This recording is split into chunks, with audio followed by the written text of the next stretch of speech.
So Unrivaled just had their first of the Philly games, and I'm not gonna lie, I think it could not have went better.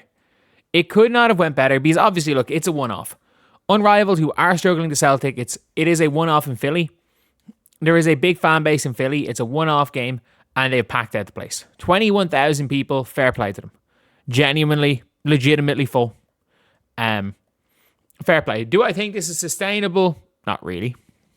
I think anyone can fill out, as we've seen, any team can fill out 20,000 seats when the Indiana Fever come to town and struggle for 5,000 any other time. I think in general, they know. I think this is smart from Unrivaled. You do this a couple of times a year. You go to Philly, maybe next year you go to 3 places.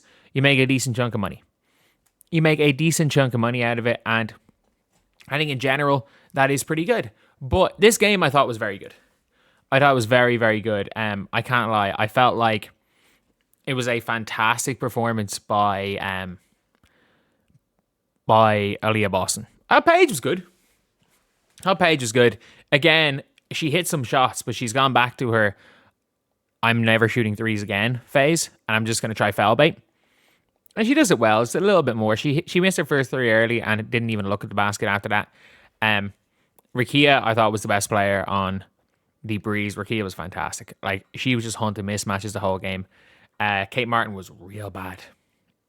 Like, she just kept shooting one leg fades. It was weird. Like, I don't even know how to describe it. It was very weird what the way Aaliyah Boston was playing, or not Aaliyah Boston, Kate Martin was playing. But at the end of the day, look, it is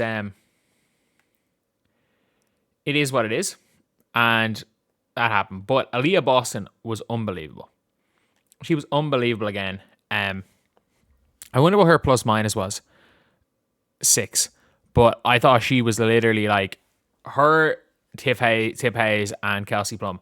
I thought when they went away from their starters, it was a struggle.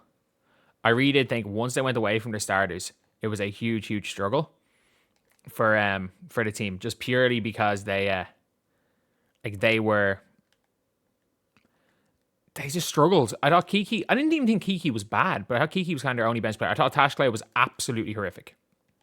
Like, don't get me started on Tash Cloud. I thought she was terrible. Like, she was just doing mad shit. At least Kiki, when it came down to it, at least she got hers. At least Kiki Iriafan was, she was getting hers. She was scoring, and it was just that the other team were better when she was on. Like, the other teams happened to be better when Kiki was on the floor. But I thought Aaliyah was fantastic. I really did. Like, the 3-point shooting that Aaliyah Boston is suddenly showing, I'm like, if the Fever get this version of Aaliyah, it's GG's. It's GG's for the league. If the Fever can manage to get themselves this version of Aaliyah Boston next season, I don't see how the league can keep up, because this version of Aaliyah is outrunning Malonga. Is shooting pick and pop threes. Is doing everything. Is doing absolutely everything that you want from a player to do. And I have to say, it really is one of those ones where I'm like, you have to give Aaliyah credit. Like, her improvement in her game is crazy. She hit like a dribble pull. They were calling it a step back 3. It was more of a dribble fake hand, almost like a fake handoff, or looking like she wasn't gonna do anything, and then walking backwards and saying, "Screw this, I'm pulling up." But like, Aaliyah Boston hit basically what was a game-winning 3 in this game. It was a game-deciding 3. It was a tie game, first to 5 wins, and if you hit a 3, you are in great shape. You're in absolutely great shape. Had a good chance at a game winner. Missed a shooting over Cam Brink, but in fairness, shooting over Cam Brink is not an easy thing to do. So, like, it is what it is in that scenario. As much as you would love to say, oh yeah, it should be easy shooting over Cam Brink, it's really not.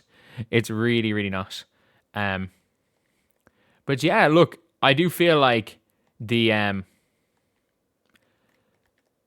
Unrivaled got exactly what they wanted to go in Philly. They got exactly what they wanted. They got a big crowd who, in fairness, were loud, and they all wanted to be there, and it was a huge deal. The reason why I don't think this is sustainable, and ironically, because of what Project B are doing, this bodes well for Project B. Basically a travel squad.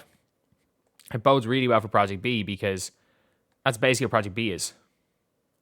So yeah, I would say the people that should be happiest for this is Project B, because at the end of the day, this is as close to what Project B are doing, as closer to what Project B are doing than anything else. That being said, again, I did feel like it was a game that, like, this is what you want. This is one of the better games in Arrival over the last 2 years.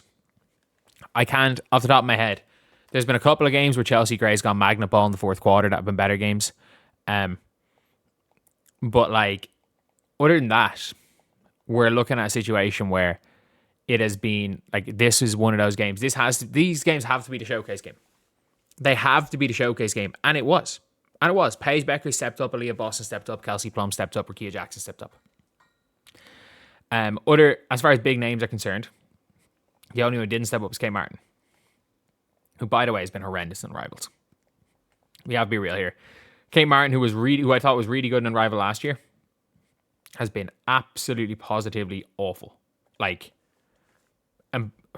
embarrassingly bad in Rivals.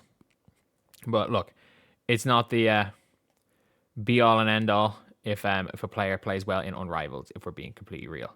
But yeah, I would say in general that this is exactly what they wanted. And look, when Unrivaled basketball is good, it's watchable.